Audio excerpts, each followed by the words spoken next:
Boom, boom, boom, boom. That's how Peter Griffin would do it.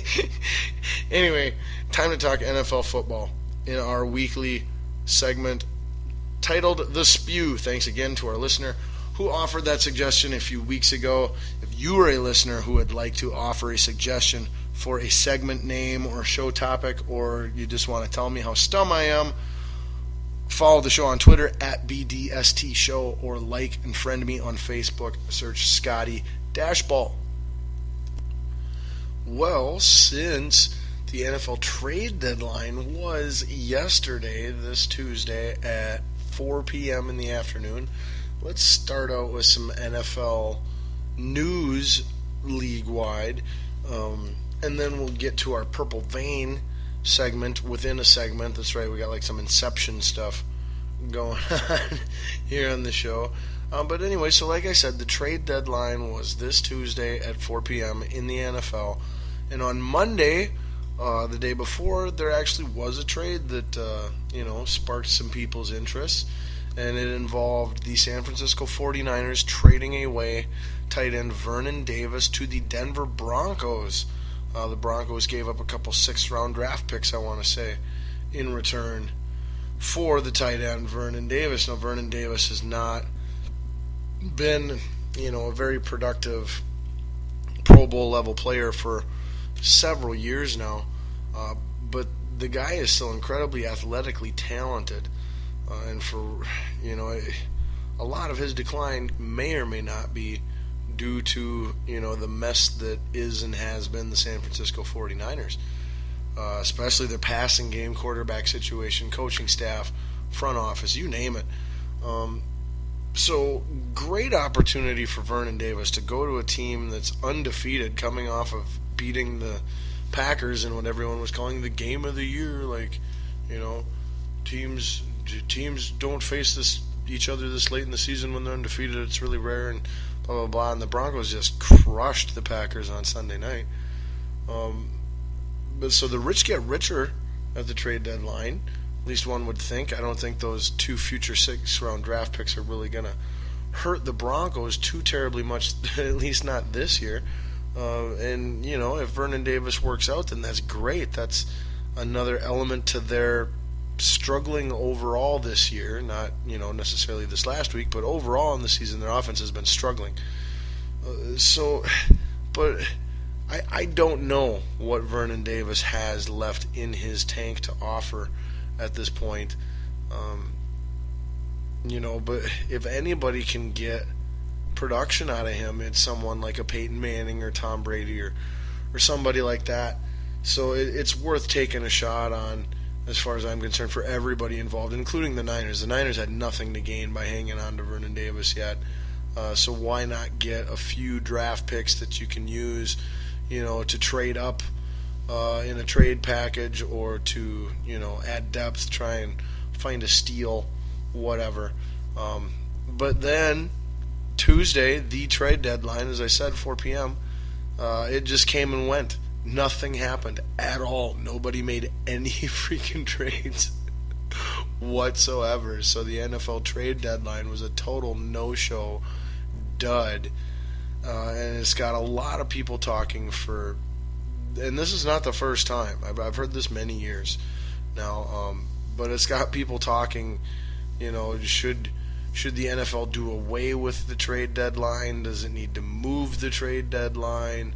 But this is just several years in a row now where there's a pattern that it doesn't affect anything. Nothing happens. And the NFL wants it to be like the NBA or Major League Baseball or even hockey, where deals are made and there's some action and some interest and, rejuvenated fan bases to boost profit. It's all about the almighty dollar after all, isn't it? But so what I think the NFL should do is move the trade deadline back. At least start with that. Because, where are we even at in the freaking season here? Is it like, it's a 16-game season, and I'm pretty sure there isn't one team in the league that's played 8 games, even half of their games. I could be wrong on that. And in fact, of course, I am wrong on that. There are a few teams who have played 8 games. The majority of the teams have played 7 games. But there are, actually, I'd say it's about 50-50, actually. About half the leagues played 8 games, half the leagues played 7 games. But so either way, we're right on the halfway point of the season. And what good does it do, to have it here? Like, can't we have it at, like, week 10 or 11 or 12? Let's put it at like week 12, where you got the final month of push and games and division races, wild card races. That's where it should be. You'd also have more injuries that have taken place by then, so teams will, you'd likely have more buyers. I think that was a big thing this year, was just so many teams are either, content, not necessarily happy with where they're at, but content with where they're at in the standings, or know that there's no trade, that's going to recover them. So they would be the sellers, but you need buyers. Nothing can be sold without buyers. Sellers have nothing to sell. If you can have anything in the world, but if no one's interested in buying it, it's worthless, unless you can put it to use. So that's where these teams are stuck with the current trade deadline setup, and I think it's by far. The NFL has gotten better about this, and I would suspect that this offseason at the owner meetings and stuff, this will be brought up and discussed, and it'll be voted on, and it'll be changed. They'll probably do like a lame, bump it back from week 8 to week 10 or something like that. But like I said, make it a week 12, and then you got a full final month and a week's worth of games where the races are being decided. And, like I said, a large part of the season has played out, and a lot of the injuries that are going to occur have taken place. But then again, there is the flip side yet that we do need to address, because that's how I am here on the show. That's how I am anytime, anywhere, all the time, no matter what, by default. But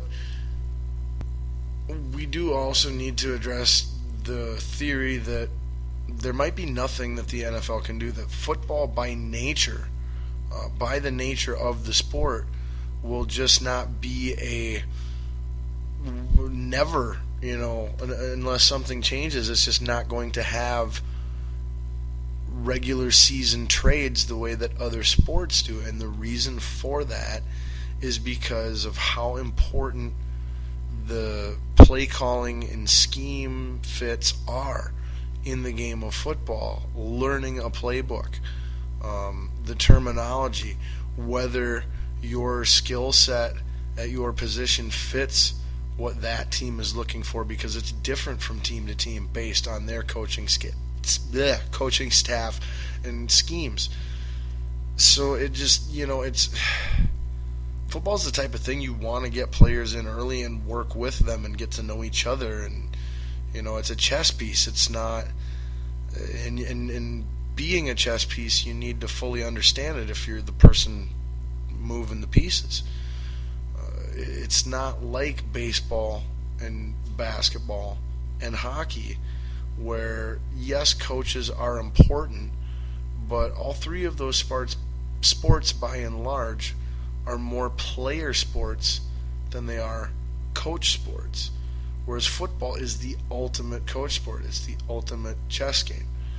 So the NFL does need to be aware of that fact, and also accept that trades are in-season trades are never going to be a huge part of our league, but we should do something to make it more enticing and beneficial for teams to do during the season while they have the opportunity to, as well as the attention that garners to the sport and the league via the fans and the media. But anyway, some delicious food for thought for Roger Goodell, who is a weekly listener of the show. Thanks again, Raj, for listening this week, as you do every week. Trade deadline summary in the NFL is as follows. Vernon Davis to the Broncos. Nothing else happened. All right.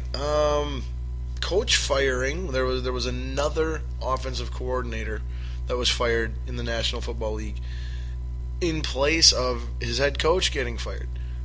The other week we had the Detroit Lions offensive coordinator get fired in place of the head coach, Jim Caldwell.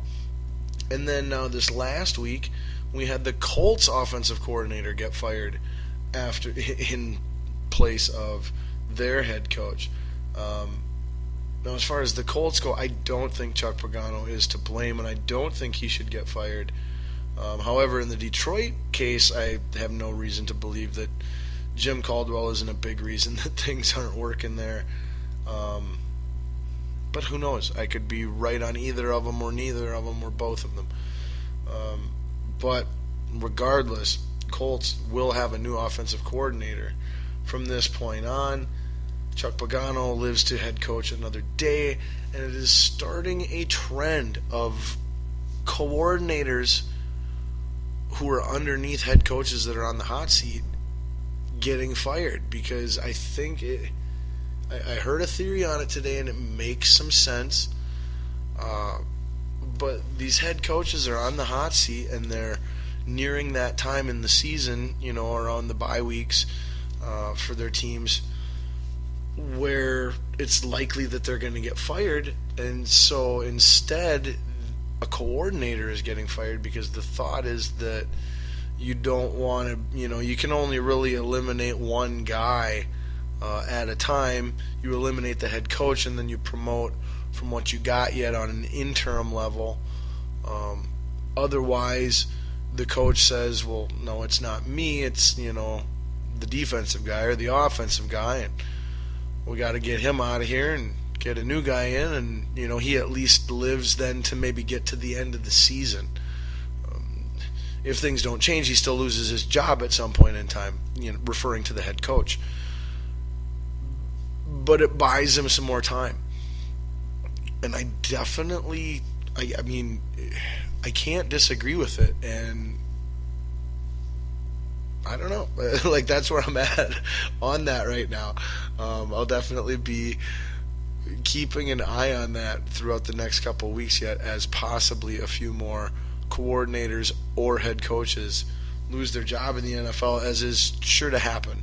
The Detroit Lions OC and the Colts OC are by no means going to be the only two coaches in the NFL that lose their job during the course of this season. Injury news to mention quick before we go to Purple Vein, and then we'll take it league-wide before moving on to college. Excuse me. It was yet another week of big season-ending or, multiple month injuries in the NFL. Most notably, wide receiver Keenan Allen of the San Diego Chargers, who, if you had him on your fantasy team this year, you were really digging that. Time to drop him and pick up maybe like Marvin Jones from the Bengals or something like that. But he is out for the year, as well as, or at least it's for several weeks. I'm not sure. I want to say he's out for the year. Le'Veon Bell, Pro Bowl running back for the Pittsburgh Steelers. He was suspended the first two games of the season, came out week 3, ever since has looked like, every bit one of the, if not the best back in the NFL. Pittsburgh Steelers offense relying on him heavily to stay afloat while Big Ben was out with injury. Big Ben comes back, returns last week, and the Steelers are primed to have their number one offense in the NFL back and fully up and running for the first time this year. And Le'Veon Bell gets hurt. like big time hurt, where he's out for the season. Again, I'm pretty